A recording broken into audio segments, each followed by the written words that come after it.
There's Diane. Hey, how are you? Great. Really good. Thanks for coming, Diane. Really appreciate having you here today to support us with the Global Peace Teleconference. Oh, I'm honored. Are you kidding?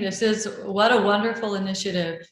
Diane Gray is an end-of-life doula and grief specialist, connector, spiritual care provider, and innovation expert in AI healthcare tech arena, an author, film producer, and communications researcher. You are absolutely amazing, Diane. I mean, I'm reading your bio, but I know a lot more about you and things you've done. And you're a very unique person. Your experiences are very unique, and you've done a lot for the world in terms of your specialty. I really honor your spirit for the things you've been doing in the world with Thank the area you. kind of in end of life activities and services for people, death and dying and grief. It's just amazing. Which is a really tough topic. I understand that you've advocated for the needs for the seriously ill people and families who've had difficulty coping with this really hard period of time. And you know, I understand that you came to all of this through your own suffering, through your own losses. You're very powerful. It's a very confronting thing, end of life, and to be able to guide people through that is really something. Well, thank you. I mean, to me, I think that it's something we all go through, right? Birth and death. It's really that simple. And I think it's just my dad died when I was 9 and he was 39 and he died of a heart attack. I mean, just like this. That was it. I saw him and then I didn't. And one day it kind of struck me that my last conversation with my dad was, "I love you." No kidding. That was the last thing I said to my dad.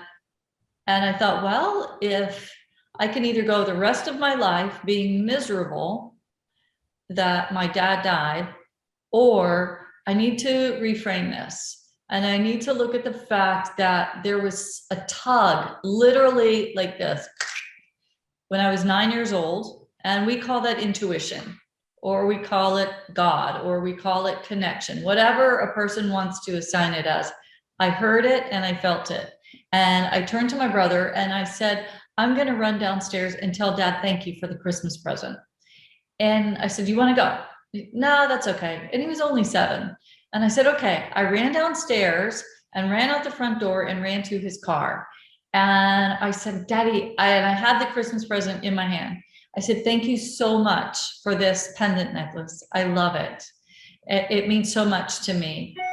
And I was like, and he stopped and he looked and he said, "Honey, what is it?" And I said, "I love you. I just love you."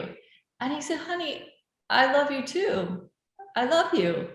I'll see you." And I said, "Okay." And he rolled up the window back then, which tells about my age, rolls up the window and he pulls out and he leaves. And the next thing I know is like our family gets a phone call that my father had died of a heart attack. I was devastated beyond, because he was like my person. But here's the thing. So years later, when I was 14, I went to sleep that night. And I remember, I don't know if you've ever heard of this, but I was looking down at my body, but sitting up in my bed, looking down, and I'm looking at the end of the bed, and there was my dad. I was like, oh. I said, "Come closer." And he said, "I can't." And I said, "Come closer." And he said, "I can't." But then he took one step closer and he said, "You have to let me go. It's going to be okay. I love you." And I looked down like, what? And I looked down and I looked back up and he was gone. I went to sleep and I woke up the next morning with the greatest sense of peace ever. And it stayed with me my whole life. Fast forward, my son is diagnosed with a rare terminal illness. He lived until he was 14. He suffered tremendously for years and years and years. And many children in Australia also have this disease. It's a Northern European disease, rare, 1 in a million. And the gist of it is that Austin died when he was 14 years old. So what I learned from my father was also what I learned from my son, is that this lifetime is about growth and it's about love. And it's about how we show that love and that caring throughout our lives. Who are we? Who are we becoming? Who do we aspire to be? And I find in that there's tremendous hope. So what I did was I started researching, and I do help people die. But to me, it's that I help them live. Death is, but it's really the focus on the living. So I do work with the grieving and the dying. I mean, if you want to get in touch, it's at Dianne, B as in boy, Gray on Instagram. And then I can usually find you from there. But what you're doing is so cohesive with the work, because so many people do not die in peace. And I don't mean in comfort, I mean in peace. Does that make sense? There's unfinished business. They have all these conversations that they want to have with people they love. There's so much unresolved anger, unresolved issues that can be just mitigated by either making I heard you talking earlier about you like I call them life hacks. You like, just give me practical things, right? Pick up the phone. If there's someone where you have unresolved issues with, pick up the phone. The onus out of that, really, that issue about picking up the phone, send a text if you must. But the thing there is this, that is a gift to you. It's easier to have what we talk about global peace or global kindness systemically in the 360 worldview type way by starting with ourselves in the micro. If we start with ourselves, breaking down disharmony, breaking down walls and barriers, but really by picking up the phone and saying things like, hey, I'm perfectly imperfect, and you are too. I'm sorry. Thanks for being in my life. And if I messed it up, I messed it up. I did. We're all human. I hope you'll forgive me. Or I forgive you. And then the onus is on the other person. If they choose not to forgive you, bless and release. Bless and release. Harmonically, energetically, when we bless and release, if we've done our part with kindness and compassion, energetically, spiritually, we send that out. And I do believe that it has the ripple effect. I do believe that as we are, continues outward and onward. None of us is perfect. We've all been prone to moments of anger, harsh words, but I do think turning and saying, not my highest best self, I'm sorry. Can we start over? I do think that starts that ripple effect, right? Ripples of kindness, ripples of peace, ripples of compassion. So that's what I do.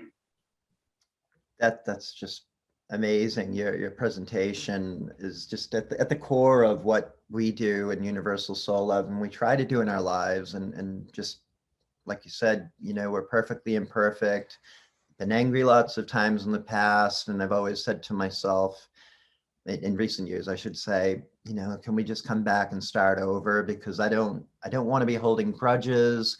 I don't want to be angry. And so that message that's in my head now says, I can go back and I can try to make this right and start over. And like you said, if the other person doesn't want to, that's okay. I did what I could, and I'm making myself peaceful in doing so. And it's, Go ahead, Lana. It's really interesting that dying is really about making peace with life. It really is. Or in my case, I say making nice. I mean, for a lot of people, the thing that they can aspire to is just to make nice with it. Just make nice. Be friends with yourself. Be friends with your life journey. And it's hard. I mean, it's really hard sometimes, right? We've all made mistakes. And I want to be the first one to say, I'm first in line with all the stuff I wish that I would have either known early or or changed or done differently or better, but that's the beauty of grace. And that's my second. I heard you talking about pillars. That's my second pillar. My second pillar is grace. To me, grace is not only for others, and grace, I don't mean grace in the religious sense. I mean grace. Let the God in me see the God in you. For those people that are agnostic, they're like, ugh, I don't want to deal with that. Let me see the humanity in you. Let me see who you are. And can you see who I am? Let me see the good in you. Even, I mean, I'll tell you this quite honestly, I get client referrals from all over the world. And one of my clients that I had worked with was the parent of a shooter in one of the mass killings in the world. And I asked her point blank, I said, did you ever think that your son would be capable of this? And she said, no, all I saw was his humanity. I knew something was wrong. I knew there was a mental health situation, but this, like, and she had so much shame because on top of everything that she was going through, the world out here was also shaming her. So while I don't have the magic key on how to heal that situation, I can provide her with grace. And grace sounds like this. Did you do the best you could at that time with the information that you had? Did you do the best you could at that time with the information that you had? And therein is the seed of grace, right there. It's right there. It's saying we're perfectly imperfect. And I think to your credit, starting this movement of like global peace and global kindness, it's rooted there. It's saying, I don't expect you to be perfect. And in this climate right now, where we have a cancel culture that is, right? Like there seems to be this like absence of, oh yeah, I'm not so perfect either. Because we're not. I mean, that's why we're all, it's about the growth journey. Does that make sense? Perfect sense. That's, again, one of my personal philosophies of life is as best you can philosophy. I ended up learning about that in a mindfulness class, the John Kabat-Zinn mindfulness class at the University of Massachusetts many years ago. I couldn't meditate. Close my eyes for 10 seconds, thoughts flowing through. And the message that the instructor gave during the meditation was as best you can. And I sort of latched onto that and began to understand that's not just true in mindfulness meditation. It's true in all things we do if we want to approach life that way. This conference, incredibly difficult to put together. 12 international speakers, well-known speakers like yourself. All in different time zones. Different time zones in one day. Our editor, Charlotte, had all sorts of things going on, a difficult family situation to her credit. And I had to take over the marketing, promoting, and the scheduling. But everybody's here. Everything's gone quite amazingly well. And I'm just so thankful that you're the person starting out this conference, just because of your background. And I've had very similar experiences with death being one of my greatest teachers. And after having a near-death experience of my own, or a spiritual death, which is, it is transformational. It does change your life. It does everything that you said in seeing life as temporary and just wanting to do the best you can at what you've got with your circumstances. It changes everything. And it does. What questions did you guys have today? Because I know you took some time to put some questions together. Well, it's a conference about peace. So, but you've already answered that. You've talked about making peace with life, making peace with your relationships, making peace with any undone business. And that's an intensely personal and interpersonal factor in dying.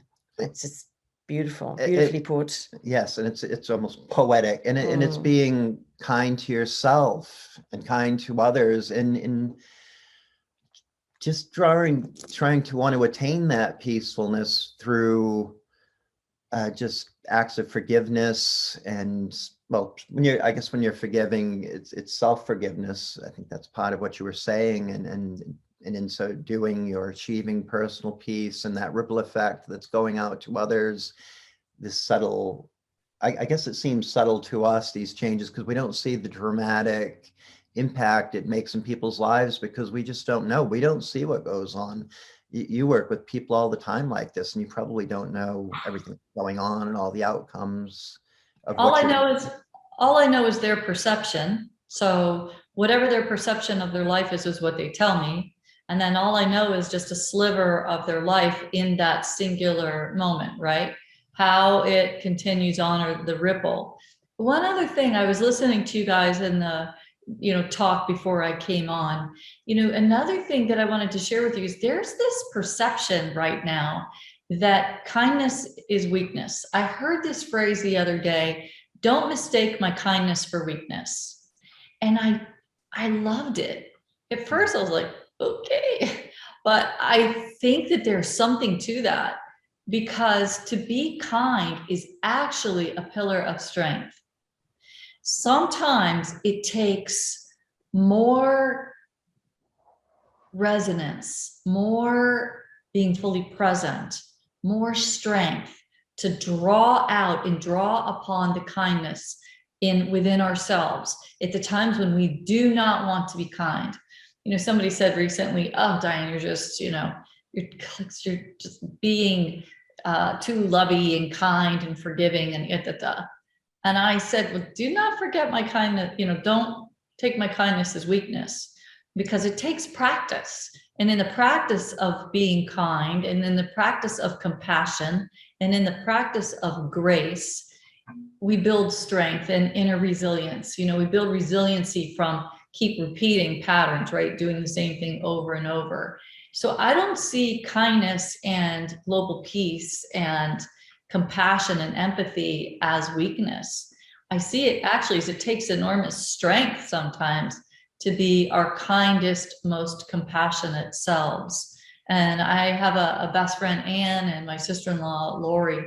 They're both very, very strong women, but they're also two of the most kind, compassionate women that I know.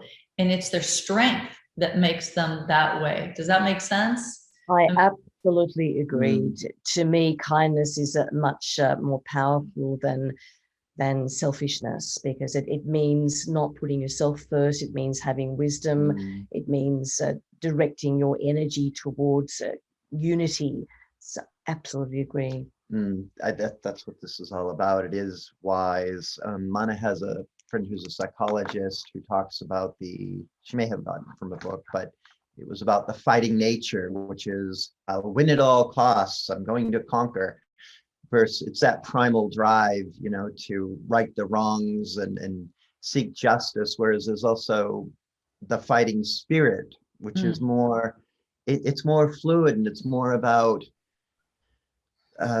doing the right thing. And the right thing is often not using your fighting nature. And it's about being kind and forgiving and compassionate and maintaining peace for yourself and others, for the greater good. And I think that sometimes for a lot of people, I know it has been for me in the past, to hand yourself over to that wiser fighting spirit versus just going into that fighting nature and just get a better outcome. And I know I've seen that. I go, oh, I'm glad I didn't push too hard on that issue, because at the end of the day, when I sort of let go, it actually, things turned out much better. Truth, surrender, right? Oh, those are very wise words. Thank you for sharing that with us. Thank you so Diane. much. Thank you.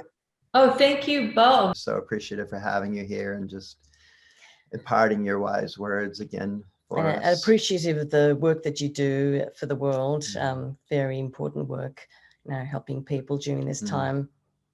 Oh, thank you. I just, on a closing note real quick, I also truly believe in the pillar of send it out there. Send out, if you're not one, if a lot of people are shy when it comes to talking about this issue of global peace and global compassion. If you're one of those people that feels like never in a million years, we might be on here talking about this in a global media way, right? In so many countries, a worldwide event, it really starts at home. It really starts with one simple act next door. And a lot of people watch these things and they're like, well, I'm never going to do a foundation, or I'm never going to be this. It really is as simple as saying hi. Just say hi. And that one salutation to somebody else, hi, really takes apart the isolation that so many people are facing right now. And I think global peace and as well compassion is rooted in cohesive togetherness, and isolation is the wall. Isolation is the barrier. So in terms of a life hack or a simple something, just a salutation, look somebody in the eyes, say hi, say hello, say good morning, just something. And then the ripple effect from that, I truly believe, will make a difference. Just my 2 cents. I think you're absolutely right. Idea. We have Christine Carlson from, she's the co-author of Don't Sweat the Small Stuff. I met her in Costa Rica and spent a lot of time with her years ago. And I'd love for you to meet up with Christine at some point. But I remember her telling me when we were talking, she said, we were talking about this, I think it was this very topic, which I'm always kind of, a lot of us, you know, we feel, gee, I'm not doing enough because things aren't changing enough. They're not changing fast enough the way I'd like to see the world change. And she said, well, you don't have to achieve greatness in life or great things. You just have to be great at what you do each and every day and everything you do. You just have to be great at being yourself. Just like you're saying, it's not, you don't have to be the person that achieves global peace. I don't, you know, is anybody going to do that? No, I don't think so. But collectively in everything we're doing, like you said, just smiling to somebody changes their day, and you don't know what kind of effect that's going to have. It's so true. Yeah. Well, thank you. Thank you for having me. I'm truly honored to be here. Greetings to everybody that's speaking today, and greetings to your audience of listeners. And I'll make it to Australia before too long. Hopefully, you know, when this little phase of life is over and done with, we'll get together. Oh, that would be fantastic. Yeah, we'd love to have you here. We can't wait for travel to start up again so we can actually have some live events, and we'd love to have you. Fantastic. Thank you very much. All right. Sending love. Bye. Bye.